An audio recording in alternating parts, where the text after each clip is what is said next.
Bienvenue sur Africa 24 dans cette nouvelle édition du Morning News. Au sommaire de l'actualité, après une pétition et une action en justice contre le président de la commission électorale, 3 partis d'opposition de la République démocratique du Congo accentuent la pression en organisant une manifestation à Kinshasa ce lundi.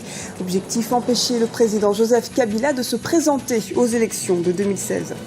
Et puis l'émergence est dans l'esprit des États africains. Le continent regorge de multiples atouts, des atouts qui devraient se matérialiser sous forme de partenariats économiques lors du prochain sommet de Washington, Afrique-États-Unis. Et enfin, si les violences au Sud-Soudan ont fait beaucoup de réfugiés, les aléas climatiques sont souvent la cause des maladies dans les camps de déplacés. Les réfugiés sont exposés à de nombreuses maladies telles que la diarrhée et le paludisme et manquent de vivres. L'opposition congolaise s'organise pour rejeter toute révision constitutionnelle.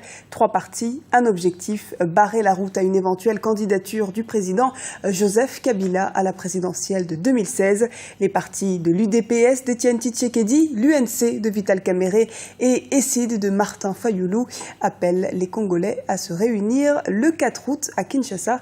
Erika Oraga. L'opposition congolaise dans la rue. Ce lundi, plusieurs opposants ont manifesté à Kinshasa pour dire non à la révision de la Constitution en République démocratique du Congo. Pour elle, l'éventuel projet de révision de la Constitution pourrait permettre au président de la République, Joseph Kabila, de briguer un 3e mandat, contrairement à l'article 220 de la Constitution limitant le nombre de mandats à 2. Aujourd'hui, notre pays ne marche pas bien, le pays est ingouvernable. L'opposition est muselée par M. Kabila. Et il n'y a pas la liberté d'expression, il n'y a pas la vraie démocratie.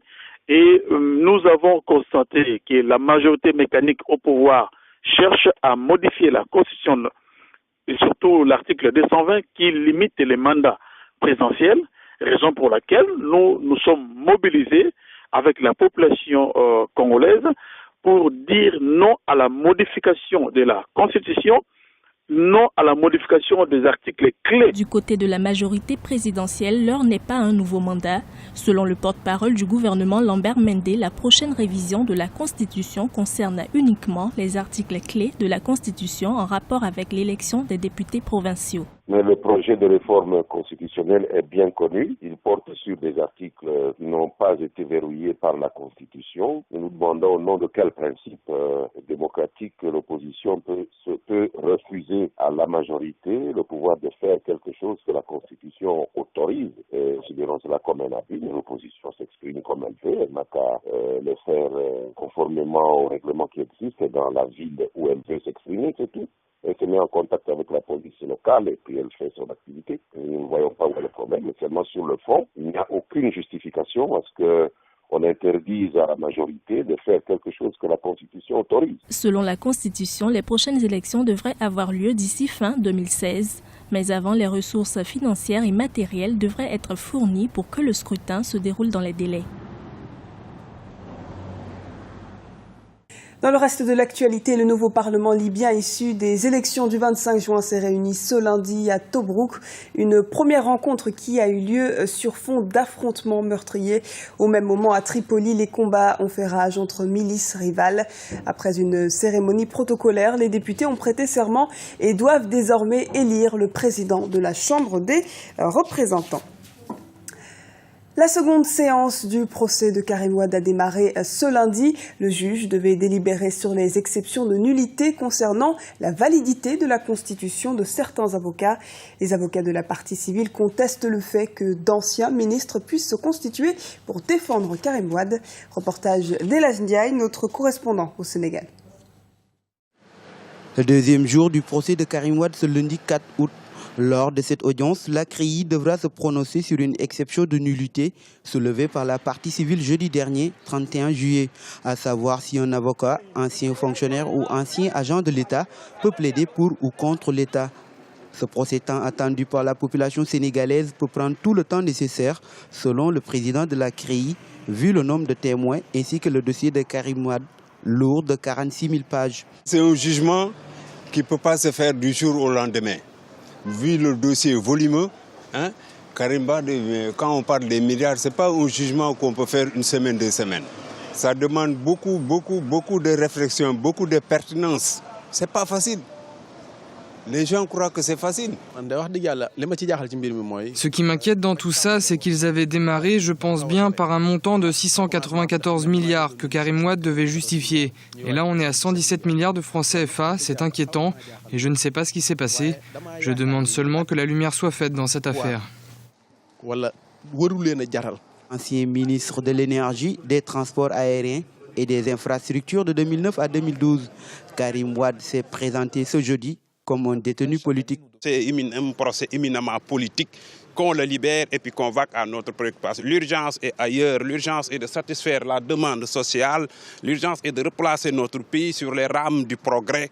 Les nations ne discutent pas des idées, de petites idées, de petits détails, ils discutent de progrès, de prospective, de nations en avance. C'est ça les grandes tendances du monde actuel. Donc aujourd'hui, détenir Karim Wade, ça ne nous mène nulle part.